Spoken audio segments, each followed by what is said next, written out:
ജീവിതം the God life movie വരാൻ പോവാണ്. നമ്മളുടെ രാജുവേട്ടൻ പ്ലസ് സർ എല്ലാവരും കൂടെ ഒന്നിക്കുന്ന ഒരു മൂവിയാണ്. ഇന്നും അതിൻ്റെ ഒരു ഭാഗമാവാൻ പറ്റിയത് ഒരുപാട് സന്തോഷമുണ്ട്. ഇവൻറ്റ് കണ്ടിട്ട് ഇങ്ങനെ ഇറങ്ങി. എനിക്ക് ഏറ്റവും വലിയ സന്തോഷം അതിൻ്റെ കൂടെ എനിക്ക് എൻ്റെ ആക്ടിങ് കൂടെ ചെയ്യാൻ പറ്റിയതാണ്. അപ്പോൾ റെഡ് കാർപ്പറ്റിൽ അവർക്കായിട്ട് സംസാരിക്കാൻ പറ്റി. എല്ലാവരും ഭയങ്കര എക്സ്പെക്ടേഷനിൽ കാത്തിരിക്കുന്ന ഒരു സിനിമയാണ്. ഞാൻ ഭയങ്കര വെയിറ്റിംഗാണ് രാജുവേട്ടൻ്റെ പെർഫോമൻസ് ഒക്കെ കാണാൻ വേണ്ടിയിട്ട്. എല്ലാവരും കണ്ടപ്പോൾ എല്ലാവരും തന്നെ കിട്ടിയിരിക്കുകയാണ്. ലൈക്ക് 21 hours 27 lakhs അത്ര എന്തോ തന്നെ വ്യൂസ് കയറിയിട്ടുണ്ട്. അപ്പോൾ എല്ലാവരും ആ ഒരു എക്സ്പെക്ടേഷനിലാണ് നിൽക്കുന്നത്. നമുക്ക് എല്ലാവർക്കും വെയിറ്റ് ചെയ്യാം. നമ്മുടെ മലയാളം ഇൻഡസ്ട്രി ഇങ്ങനെ കയറിക്കൊണ്ടേ ഇരിക്കുകയാണ്. പുതിയ വിശേഷങ്ങൾ എന്താ?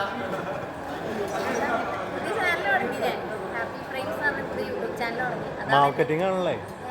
മാർക്കറ്റിംഗ് വിശേഷം എന്താണെന്ന് ചോദിച്ചാൽ വിശേഷം എന്താണെന്ന് പറയണ്ടേ ചേട്ടാ? വിളിക്കേട്ടാ. ചാനലിനെ പറ്റി പോകുന്നില്ല. ചാനലിൻ്റെ പേര് ഹാപ്പി ഫ്രെയിംസ് എന്നാണ്. ഒരു 1 month ആയിട്ട് സ്റ്റാർട്ട് ചെയ്തിട്ട് ഇങ്ങനെ ഒന്നും അറിയില്ല. തരാട്ടാ.